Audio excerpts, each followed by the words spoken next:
Hello, everyone. Welcome to the Bang on Sales Show. I am your host, Mark Bangs, and today we have a repeat guest, a returning guest, Rod Baptista. So check out the first episode that we did. This is actually part two in a trilogy, and what I'm hoping will actually become a recurring. Rod will become a recurring guest. So something that we've been talking about. But today we're here to talk about. Actually, Rod, I'll let you introduce the topic. Well, yeah, we're going to talk about the anatomy of a cold call, and Mm, I'm happy to be a repeat guest here. yeah, brilliant. So the anatomy of a cold call. We've broken this into six blocks essentially, and I'm sure we'll probably deviate from that goal over the place. But could you maybe start off by giving I don't know how you want to do it, if you want to lead with like the headlines and then we can dig into each one individually or just do it sequentially. What do you think? Yeah, I guess I'll start off with sort of a high level understanding of how I think of a cold call, how Mm-hmm. I was taught to do cold calling, and what this, at the time, it was a proprietary methodology, why it was so successful at booking meetings. And for some context, before I knew what business to business meant, back when I was still a Panera catering supervisor, when I got my very first sales job, they were asking us to book 15 meetings. They were asking us to get 15 meetings to occur every single month as the minimum tier for you to get paid. And from having been at a lot of different organizations, I know that's a pretty high bar at times, depending on where you are, and how we were able to repeatedly, in within a 3 to 4 minute long cold call, lead with a challenge, lead with questions, Mm-hmm. not with the product knowledge. And that was the crux of our methodology, was leading with a good challenge, leading with good questions, making yourself sound like a credible peer, and then only talking about the product or service when it's applicable. Don't lead with the product, don't lead with the service. I'm grateful that so many of my peers still do that, because it means I have strong competitive differentiation. Um, so that's the high level of it. And then we basically break a 3 minute long cold call down into six rough blocks. Yeah. Sort of the lead in, the the pre-call research, as we used to call it, the common challenge, which is the third block, in my opinion, the single most important one. This is where you're going to insert an industry trend or a challenge related to the prospect, to the persona, to the company even. And then you want to segue into some leading questions. And the fifth step is your value statement.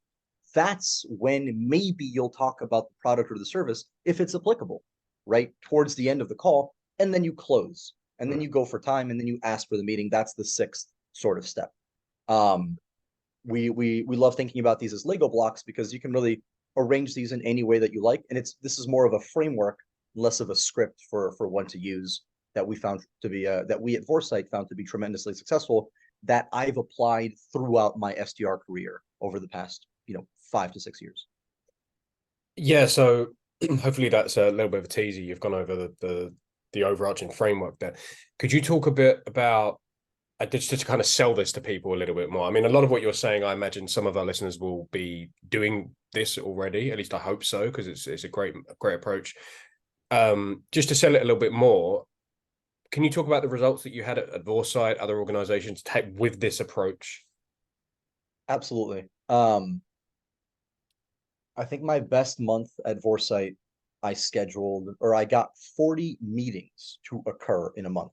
And Vorsight was an outsourced SDR company. We were an outsourced sales or appointment setting shop.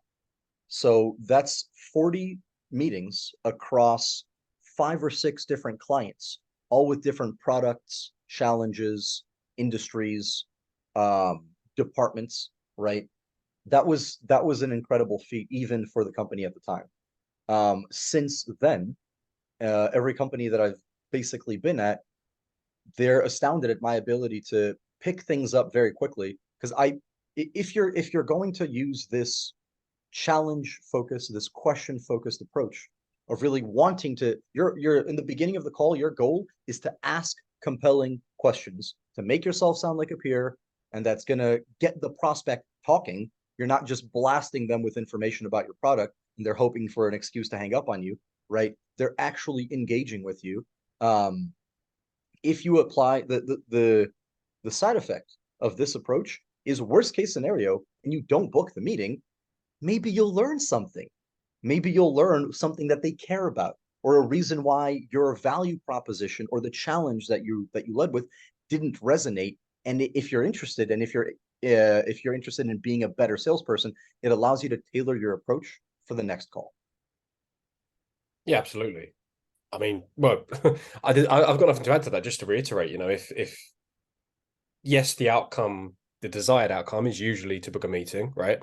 But there are secondary and tertiary outcomes that you can get from that. Maybe it's learning something, maybe it's a referral or an introduction within their organization or elsewhere, right? So yeah, and I think that by taking the approach that you're talking about of leading with in a credible way with relevance, whatever that may be, you've got that, like I say, credibility, right? So they're more likely to actually have that conversation with you, as opposed to kind of going in with a very subservient, scripted, or whatever it may be approach that kind of turns people off. And then it's either you get the meeting or it was a complete waste of time. So more often than not, your calls are going to be a waste of time. So should we jump into this then? So let's do it. So the first block of the call, the first phase, is the lead in. So you've labeled that as the first 15 to 30 seconds. So let's really break that down. How would you open? Absolutely. So the Vorsight methodology is built off of behavioral economics. Behavioral economics talks largely about system 1 and system 2. At least Daniel Kahneman does in his book Thinking Fast and Slow, which was foundational for our methodology. System 1 and system 2 are basically the automatic and the non-automatic versions of your brain, where if you're driving to work on the same route that you take every day, you're in system 1, you're not really having to actively think about which turn you're going to make. The value of the lead-in, the importance of the lead-in, is that when you call somebody and they pick up the phone and they're in the middle of writing an email, they have a meeting coming up at the top of the hour, they're in system 1. Their brain is in automatic mode and they're not really paying attention to you, right? You want their pupils to dilate. You want them to pay attention to you, which by the way, like when you ask somebody a really hard math question, you can see the difference in the pupil dilation. That's one of the key tells of the person going into system 2. It's very interesting. How do you do that in the first 15 to 30 seconds of a cold call? Firstly, you try to lead in with the version of their name that they like to be used, right? My full name is Rodrigo. On LinkedIn, I go by Rod, right? If you buy data from, whatever vendors, you might come up with my full name. If somebody calls me, they call me Rodrigo, I can immediately tell, like, okay, this person probably didn't do research on it. Just by the name that they called, just by the version of my name that they said, I can tell that they don't know me. Yeah. I can tell that maybe they didn't do research, right? And there's a lot of, in the English speaking world, there's a lot of Mikes and Johns, but there's a lot of not so common names that have not so easy pronunciations. If you get the pronunciation right, oh boy, are they paying attention to you, right? Immediately in the first 15 seconds. And then the second sort of aspect is like you're competing with millions of cold callers that are all vying for that person's attention. The biggest differentiators are getting their name right and also just sounding calm and confident. I've heard so many people use different approaches. Some people are sort of really nervous when they talk, and you can kind of tell. Some people use it. We had this guy at Vorsight that had a very thick, sort of Irish accent, and every time he would call a company switchboard, they would always recognize him because his accent was pretty unique. And he leaned into that. Whatever style you have, whatever approach you have, if you sound confident and comfortable, that is going to cut through the noise immediately, because every other caller is on the clock and they just want to get to the point in the call where they get to tell you about their product, right? Yeah. So first 15 seconds, get their name right, sound confident and comfortable, regardless of what approach you're using, right? So for example, for me, what that looks like is I say, hey, Mark, this is Rod Baptista over at Radiant AI. How have you been? And then the how have you been is a subtle hack because it's like, what do you mean, how have I been? Like, have you and I met before? Mhm. Right. And it opens that slight door. Um, and then transitioning from the lead in into the next step, which is the pre-call research. Um, if you say, like, if I say, hey Mark, this is Rod Baptista over at Grading AI, how have you been? You say, good, Rod. Like, sorry, who are you? Or like, what is this? Or like, what are you calling me about? Any of these kinds of like initial, like, like, what is this about kind of questions. You always want to lead after your lead in with something about them. The first half of this 3-minute long cold call really needs to be about the prospect as much as possible. Towards the very beginning, specifically about the prospect or their company, the more tailored the piece of information you use, the more it's going to catch their attention. It's going to dilate their pupils. So it's like, you're like, sorry, if you were to say to me, like, sorry, Rod, like, what is this about? Who are you? Where are you calling from? Like, oh yeah, this is Rod at Grading AI. I'm calling you because I was doing some research. That's a very nice little sort of transitional phrase I like to use. I was doing some research and I saw that you've been at a Lego now for about 6 months. So first of all, congrats on the transition to the new role. I was just curious, how's that going? Right. The important part of what I just said is I said something about your tenure, for example, right? And actually just because I haven't been on your LinkedIn today, it has been about 6 months since you've been with Allego, right? Okay, Correct. cool. That's what I figured. For me, the tenure was always a super easy piece of information I could use, especially if it's around an anniversary. It's like, oh, hey, Mark, by the way, like, happy 1 year anniversary. Like, it's cool that you've been, you're promoted a year ago or that you got the gig a year ago. Like, that's pretty awesome. Um, Nobody else, none of your other competitor SDRs are starting a call by talking about the prospect's tenure or something about them, right? That immediately cuts through the noise, that Mm. differentiates you. Um, and the biggest piece of the most important thing about the pre-call research is find one piece of information about either the prospect themselves and the individual on LinkedIn or the company. If you can't find anything on the prospect, maybe they just had a record quarter, or maybe they just opened up new offices in a given geography, or maybe they just launched a new product, whatever, right? Something that shows that you've invested your time into doing research. You're not just a cold caller. This isn't just a waste of that person's time. You've already invested time into understanding their world a little bit, and you've now given yourself the best odds of capturing their attention, right? That's the value of the pre-call research. And if you've done a good job of leading in and dropping some nice pre-call research, now you've earned yourself the right to ask a really powerful common challenge question, which is the next step and the most important in the cold call framework. Do you is there anything you want me to sort of double click on, or do you have any questions about that, or should I jump straight into the common challenge? I do have questions floating around, but Mhm. probably outside of the scope of this conversation. But yeah, I'd say carry on. Yeah, common. Very good. So, hey Mark, this is Rod. Or let's say that your name was Michael, for example, right? But I noticed that and even though on LinkedIn it says your name is Michael, on your recommendations everybody calls you Mike, Yeah. right? Now I know what you prefer to be called by. So it's like, hey Mike, this is Rod. How's it going? Great. I was doing some research. I saw that you've been at Lego now for 6 months, and I'm just kind of curious. And then you want to transition into um, so the best way to think of the common challenge is basically take whatever your product or service does and reverse engineer the problem that it solves, right? In your case, Allego is a sales enablement platform, right? So I could go into any cold call being like, hey, I'm calling to tell you about this cool product that we have, this great platform that we have that allows for sales enablement professionals to achieve X, Y, and Z. And I could start listing off a bunch of features and benefits of my product. Or I could say something to the effect of like, I know you've been at Allego for about 6 months now. I'm curious, in working with a lot of frontline reps, they tell me that sales enablement isn't always up to par with a given organization, or that like it's very hard to find the documents that you need to going into a negotiation call.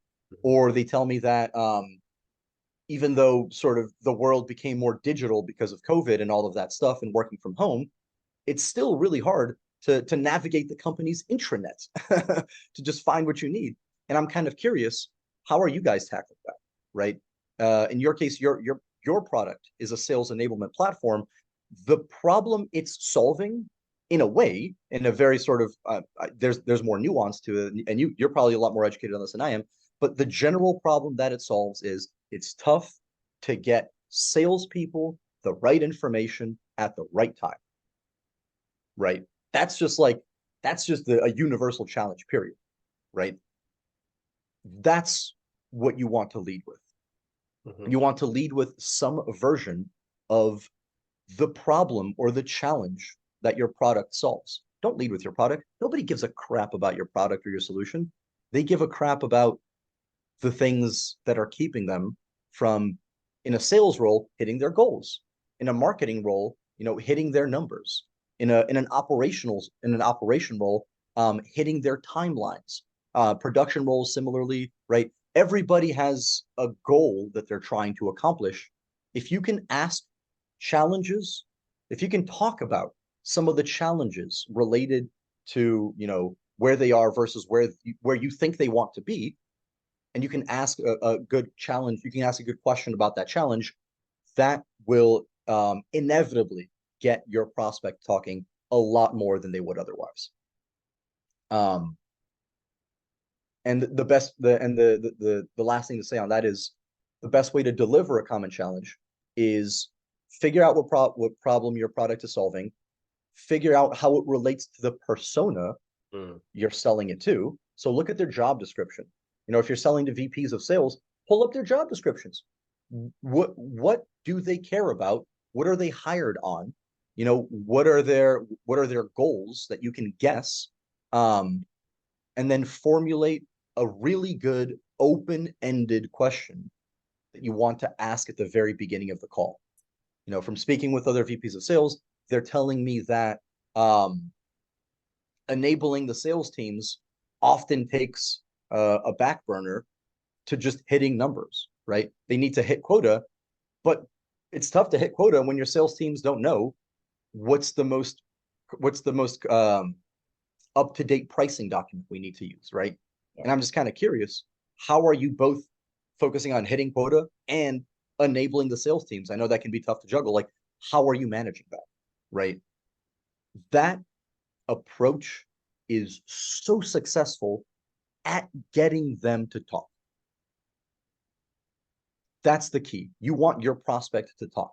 In a cold call, the ideal talk-listen ratio is something like 60-40, where you're doing the majority of the talking, and the prospect is doing at least 40% of the talking. That's the ideal. That's where, and this is data from Gong, Chorus, some of these other conversation intelligence providers. That's the ideal talk track ratio that best results in a meeting from a given, 3 to 5 minute long cold call. What you'll see at most organizations is 30-20, I'm sorry, 70-30 or 80-20, where the SDR is calling and saying, hey, this is Rod Baptista over with my company. I know I'm catching you out of the blue. Do you have a quick second? Great. We just came out with this really cool product for sales enablement leaders that do this and that. Blah, blah, blah, blah, blah. Yeah, blah, blah, blah, blah, blah, blah, blah. And then it's like, and then maybe you'll get a meeting if you're lucky enough that like they care, or they've heard about your company, or they have the exact like problem that you solve, that you kind of like talked about somewhere in there, right? But that's not nearly going to have the conversion rates that you would with this kind of approach. And I think in my prime, my conversion rate was something like 33%. One out of every three conversations was a book meeting for me. Yeah. there seems to be, so this is where I was going with this being outside of the scope of this conversation, but Mhm. there's a lot of pre-work prep that goes into executing this successfully in terms of knowing your ICP, right? If you're going to relate the challenges that you're bringing up, if you're going to relate that to a persona, you can't be reading job specs all the time, right? So you need to know, right, we sell to, whatever it is, sales leaders, marketing leaders, and sales enablement people. So then you start to build a kind of profile, and it's going to vary, of course, from person to person, but yeah. So there's that piece, and also making sure that the list that you're working is a decent list as well, right? So Yes. do you have any comments on any of that? Yeah, the second half of that, making sure the list is decent, like that's kind of its own beast.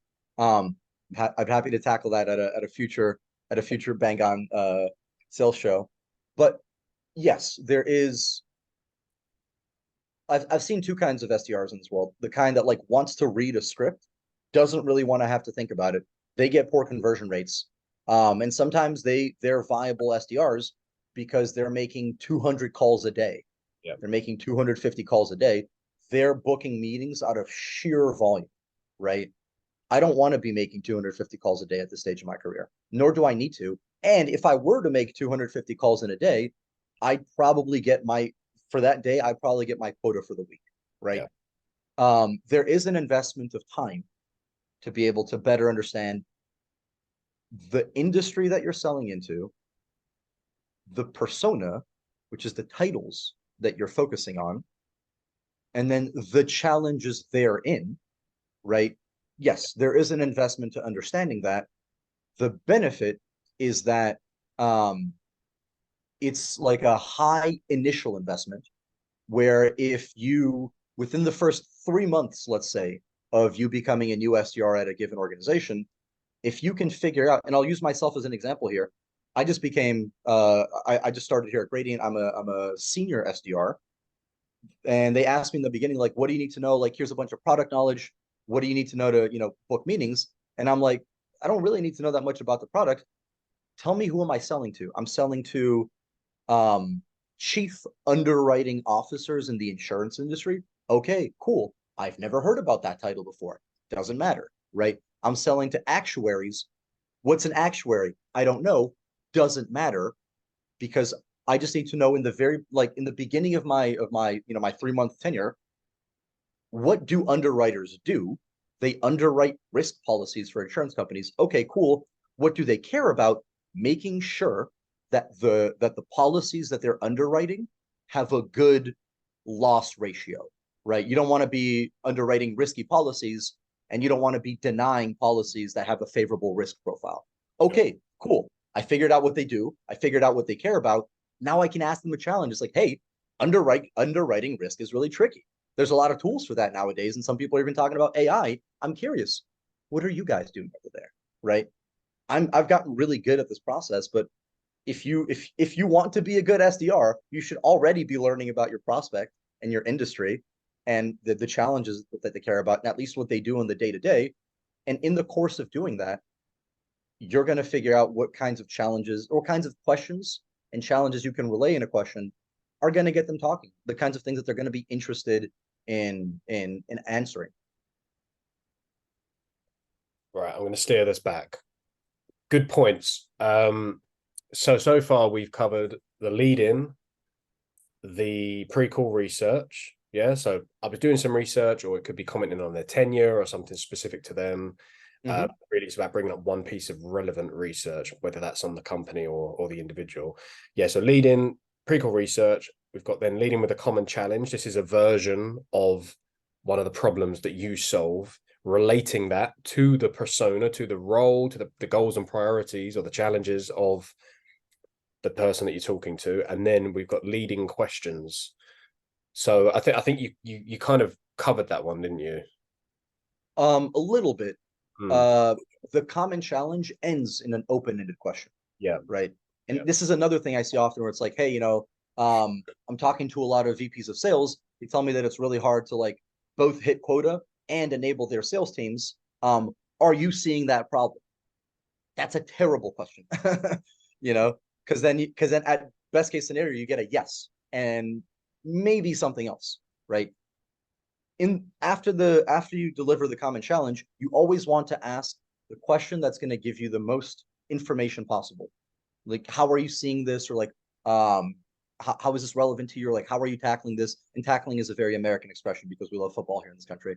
But like, an open-ended question, something that gives you more than a yes or no answer, right? And then ideally, if you've done everything good up to this point, you ask a really good common challenge, they're gonna be like, oh, it's funny that you say that. I was actually just talking to my CEO yesterday, literally about how tough it is to like hit quota when our guys don't know what the most recent pricing is, right? And it's like, I know you're putting all this pressure on me, but like, how am I gonna do the thing you're asking me to do when you're not giving me the things that I need, right? Ideally, your challenge resonates so strongly that they're gonna start bleeding pain. They're going to start agreeing with you, affirming the challenge. They're going to start, just like, and some of these people, they get home and their friends, that their spouse, they don't really want to hear about their jobs. They have nobody else to talk to. If you do a good job, they'll talk to you. They want to. Oh, it's right? cathartic for some people. I've experienced this. It happens all the time. Absolutely. And Yeah. one of the values we have as SDRs is I literally talk to more chief underwriting officers every single day than chief underwriting officers do, Hmm. right? I spend more time talking to their peers than they do. If I do a good job of like listening and picking up on what they're telling me, I can relay that information to somebody else. And even if I don't book a meeting, they've gotten some value out of a cold call from me, right? Um, and the leading questions that come out of a common challenge are really things like, assuming somebody has the challenge that you're talking about, it's like, oh, okay, like, what are you doing about that? Or how much of a priority is that for you? Or like, something that just kind of keeps the person talking. Like, again, simple, short questions that just keep them talking. And there's a book by Chris Voss called Never Split the Difference. He's a former FBI hostage negotiator. And he talks a lot about, I forget the exact term. It's like mirroring or active listening, where when you want a person to keep talking, the simplest hack you can do is to just repeat their words back to them. So if I'm talking and I say, here's the common challenge, how are you tackling that? And you say like, oh, we used to have this, but it's not really a problem anymore. And then I go like, oh, okay, it sounds like you used to have that, but it's not really a problem anymore. That invites you to elaborate, Yeah. right? That invites you to elaborate. And odds are you're going to be like, yeah, because like, we actually implemented a solution for this about 6 months ago or something, right? Active listening, mirroring what the prospect said back to them, and then some of these leading short questions, my favorite of which is like, oh, like, what do you mean by that? Or why did you do that? Or why did you go that way? If you learn about a decision that the prospect took, if you learn about process that they implemented, if you learn anything about their business, you can be like, that's so interesting. Like, why is that the case? Yeah. Or why did that make sense for your business? Simple question like that, short, will really get them at least thinking, if not talking, more about their current state. What's going on with them? What led to them? Maybe they're already using a competitor of yours, right? Or maybe they're not actively in the market for a solution because of X, Y, and Z reasons, right? We're figuring out what's going on with them, and we haven't even gotten to what our product does yet, Mhm. right? This is brilliant. Nobody does this, and it's kind of it's very underrated. um, Yeah, and what I found as well is that at a certain point, most people will ask you, they'll say, okay, so what do you do then? What's your product? Something like that. And even from there, and I'm curious to get your thoughts on this. So you would still relate it back if you can, if the conversation has given you enough to work on, I'd still relate it back. So how you mentioned that you currently do ABC this way. Well, imagine if you could do it this way instead. What kind of difference do you think that would make? Or something to that effect. um I promise your listeners that you and I did not agree on this beforehand or talk about this yeah, beforehand, but that's literally where this is going. Exactly. You got yeah, it. yeah. Cool. So really, that's yeah, so that's the questioning or the discovery portion, right? And I guess what I've just said is then segueing into the value statement, right? Because then you can say, well, imagine if you could do it this way, and then you could maybe drop a bit about how, how, Exactly. yeah. And it's interesting because I found with some people you can be even a little bit more vague and mysterious. You can be quite obtuse with some people, and they'll still agree to a meeting, even without. I don't know if you've ever done it, but like you can book a meeting without even telling people what you do. I doubly promise your listeners Yeah. that we not agree on this beforehand. Yeah. That's literally, I've said that on so Yeah. many of the podcasts I've done. I've booked meetings without ever talking about the product.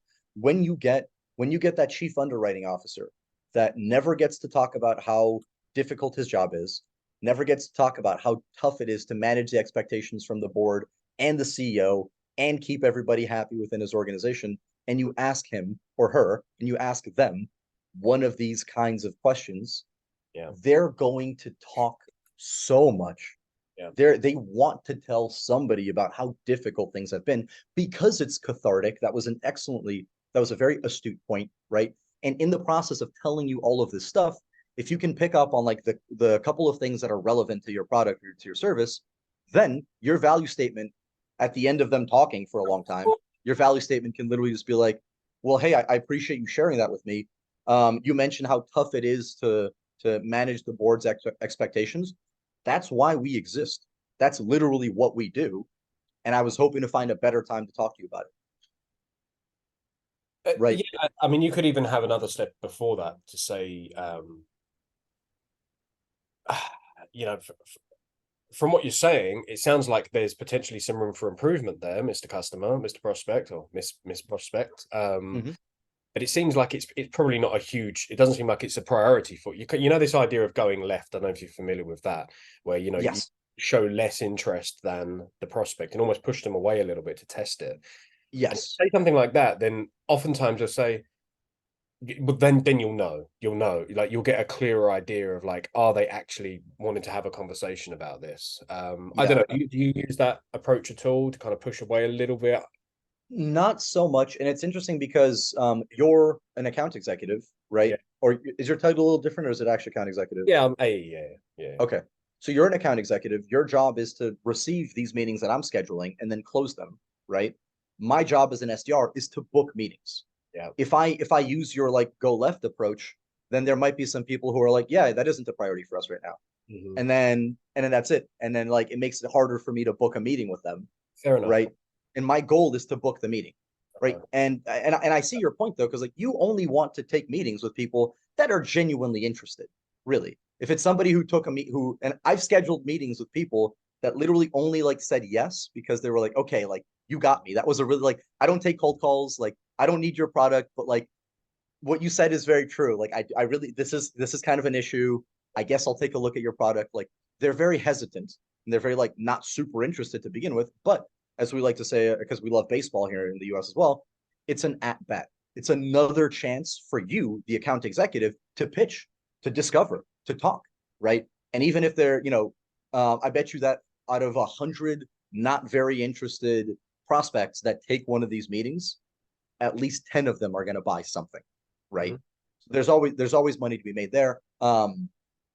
But the sort of the last thing I'll say there is like the value statement. The more you learn about the prospect, the more concise it can be. Like if they gave you a ton of pain and they told you like that their challenge is literally what your problem solves, you don't then need to go into a robust explanation about your product. That's unnecessary.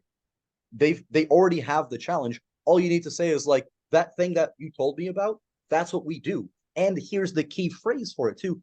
That's why we exist.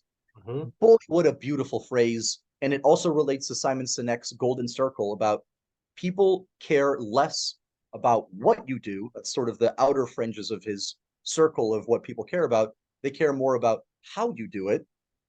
But at the center, they really care about why you're doing things, Mhm. right? So you need to sell people on the why of your business first rather than the what. So if you that we exist, that's why we exist, to solve the exact problem that you just confirmed to me that you have. or that I uncovered you have. And then you transition into the close. Let's find a time to connect about that. Are you free next Tuesday? Super smooth segue. If you've done a good job and if they have the challenge, it's very hard for them to be like, no, I don't want to talk. Then you could be like, wait, but you just told me you have the challenge that we exist to solve. Like, why wouldn't you want to talk? Right? But if they haven't given you enough to have that concise of a value statement or a value proposition, then you can have a canned version of it. It's like, thanks for sharing with me. That's like that's what I've heard from other VPs of sales or chief underwriting officers in your role.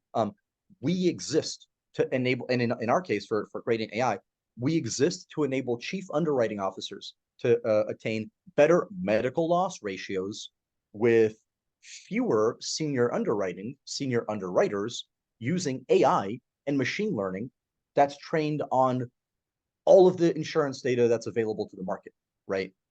Would you want to see what kind of impact that could have for your teams? Like, does that sound valuable to you, right?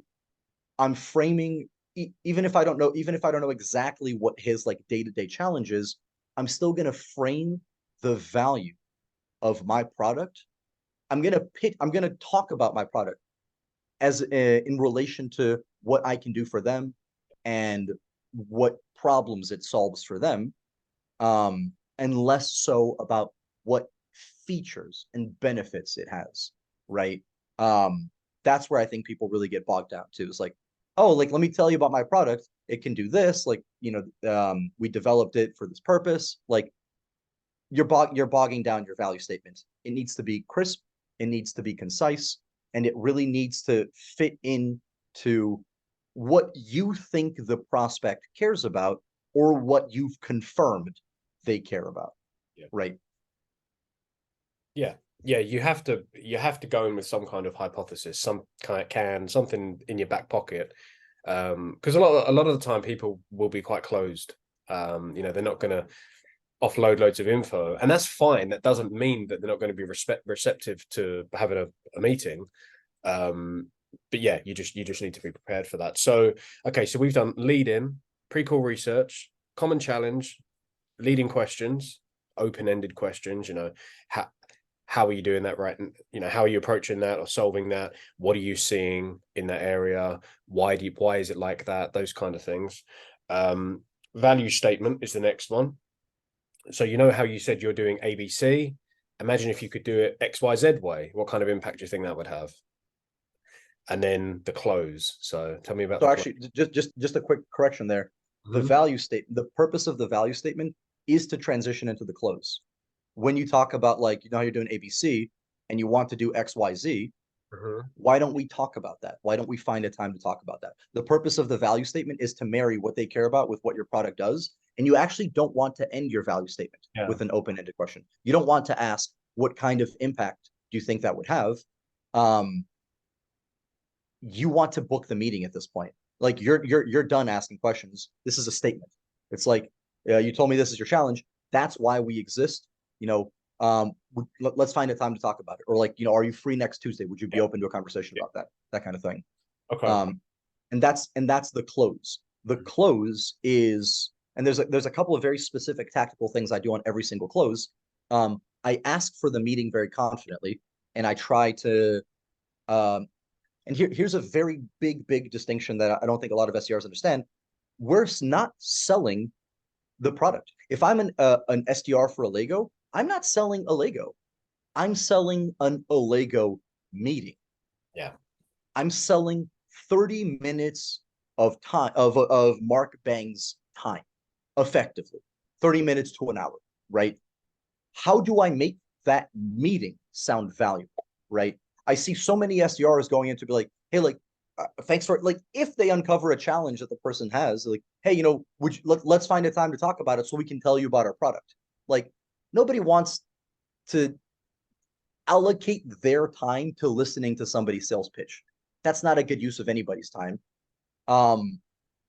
Make the meeting valuable. Think of ways where 30 minutes of that person's time is going to be valuable by talking about the challenges that you mentioned are relevant to you right now, or like, because we built a solution for this exact thing, We can tell you how other companies have been solving this freaking problem that you're having, right? Do you think that would be interesting to you? You told me that you have to report to the board next month on some solutions about how to increase your medical loss ratios. Would you want to have a conversation about how other chief underwriting officers have done that exact presentation? Do you think that sounds valuable? You've sold them on the meeting, right? You've made the 30 minutes relevant to them.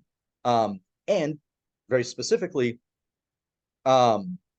you always want to suggest a specific time. It's like, oh, great, like, thanks for sharing that with me. That's why we exist, to solve the exact problem that you have. Why don't we schedule time to talk about it when I'm not catching you out of the blue? That's another little transitional phrase that I use. Are you free next Tuesday at 2 p.m. Eastern? Suggest a very specific day and a very specific time, because it actually gets them to look at their calendar. Most people will say no to an SDR without ever looking at their calendar, right? But the moment that they're like, actually, what am I doing on Tuesday next week at 2 p.m. Eastern? The moment that they look at their calendar to see what their availability is like, you're almost there.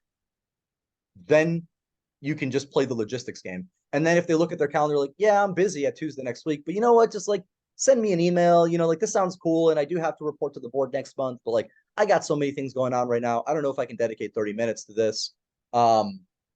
Every time, and usually my rule is 3. I like to ask for time 3 times. I like to get 3 no's, and then that's usually when I back off. Maybe more if I have a really compelling sort of value reason for why they should meet with us. But like, if they're like, like next Tuesday's busy for me, like send me an email, that'll be fine. The send me an email objection is great, because I'm always like, great, I'm happy to send you an email. This is where I use your take left approach, where like, it seems like I'm actually walking away from the meeting. It's like, oh, sure, happy to send you an email. Yeah, totally. Like, let me confirm your email. Is this what it is right here? Great. Or like, what's the best email address for you? That's even better, because you get them to tell you what their email is. Sometimes your database is wrong. Great. Happy to send you over an email. Like, you mentioned X, Y, and Z as being top of mind for you. Is there anything else that's relevant right now that I can put in an email for you? Right. And then maybe you'll uncover something else. Maybe you won't. And be like, great. Well, I'll for sure shoot you over this email, but like, to be conscious for your time, or in the interest of your time. These are other good transitional phrases.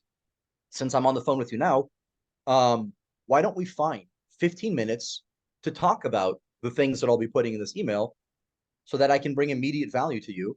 I know Tuesday afternoon doesn't work. What about Thursday morning, that same week, right? When you ask for time again, suggest another different specific time. Get them to keep looking at their calendar, because one, there's an off chance that you'll suggest a time during which they're actually available, and then it makes it really easy for them to be like, yeah, I don't have anything going on Thursday. Yeah, okay, I'll take a meeting, right? It makes it really easy for them to give you the yes. And it's a way to be professionally persistent. And that's another, like, and if they still say no, like, oh, like, Thursday morning's busy for me, or like, yeah, I do have availability on Thursday, but like, I think the email should be good for now. Like, I really appreciate your time, and I actually have to jump to a meeting here. And then I'll use my last, my third, I'll go for my third sort of attempt at getting the meeting. I'll usually use a line like, pardon my professional persistence, Mark. I really appreciate your time. You told me that this is valuable, right? If this is valuable, I want to bring you as much relevant information as soon as possible, ahead of your meeting with the board next month. Or, I want to at the very worst case scenario, give you some really relevant detail about how your peers are handling this, so you can keep it as a back pocket option should you ever need something like that. The only thing I'm asking for is the opportunity to make a professional introduction. Would you be open to that? Would you be open to getting free information about your peers, the technology in the space right now, other trends going on in your industry, and in return, all I ask for is, the ability to make a 15-minute professional introduction, maybe not next week then, because you're busy next week, but 2 weeks from now on Friday morning. Like, would that work for you at all? Right? That's how I go through my close approach. And there's a lot more to that. You want to ask for logistics, you want to confirm the email, you want to ask for the mobile number. Ideally, you want to ask for the ability to text the person the day of. There's a lot of things you can do there, but largely that's how you walk through from making sure that you got their name right through booking time on their calendar. That's really sort of the approach.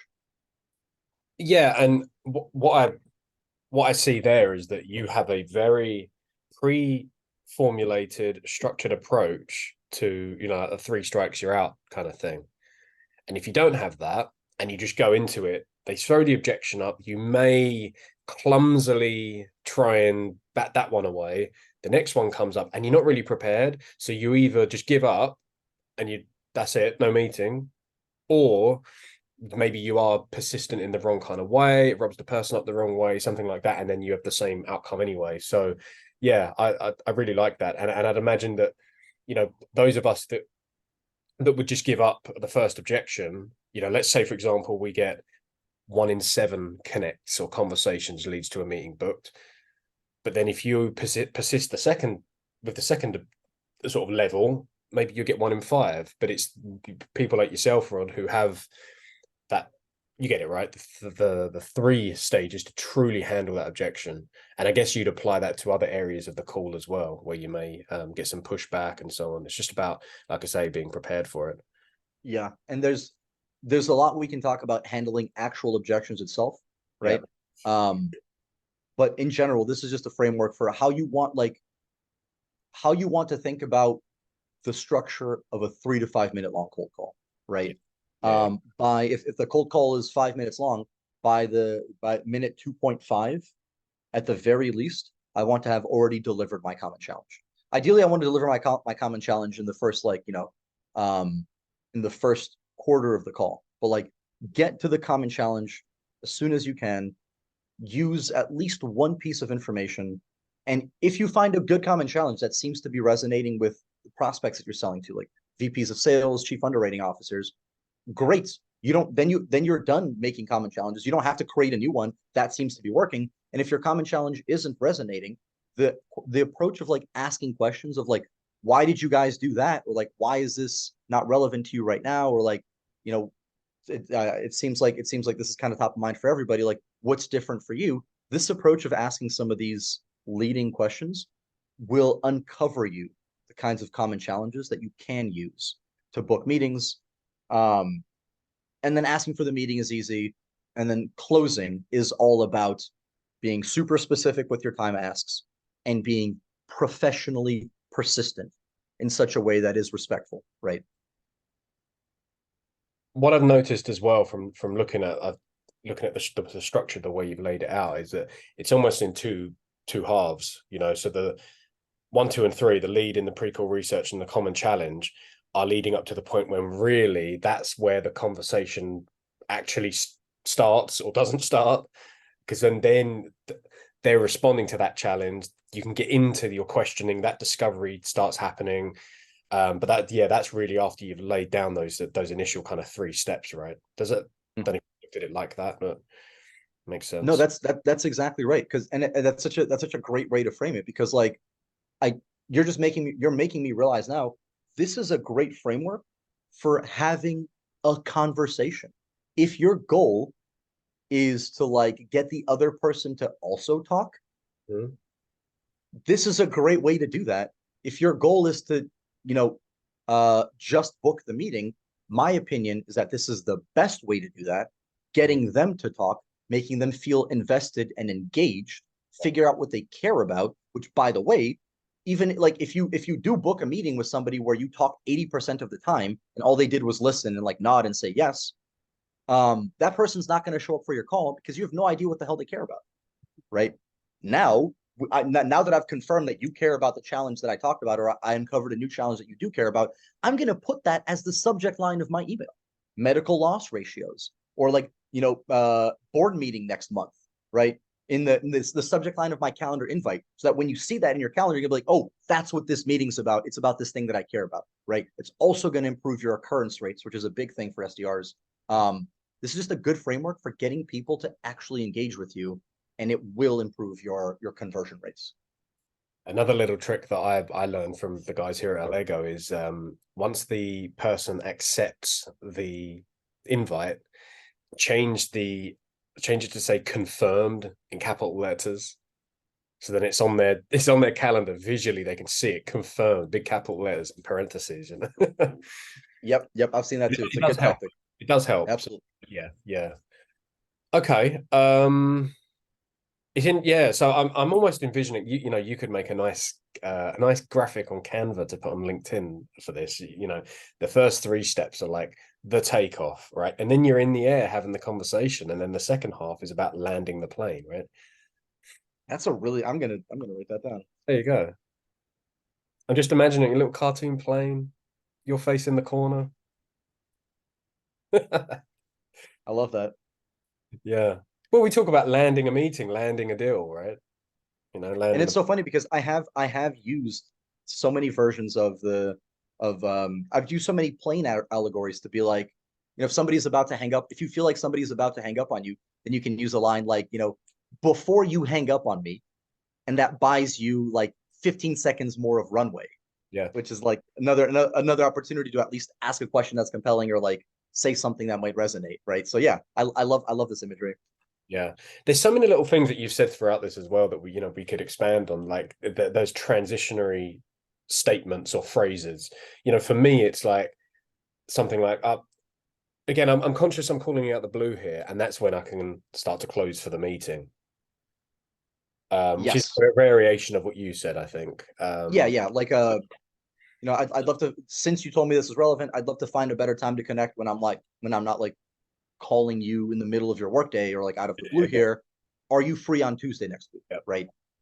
Something like that. Or like, I was doing some research and I saw that X, like that's a great transitional little phrase, or Yep. pardon my professional persistence. Like there's a lot of little things that I've discovered that work well Yeah. to to to smoothly segue from one segment to the other.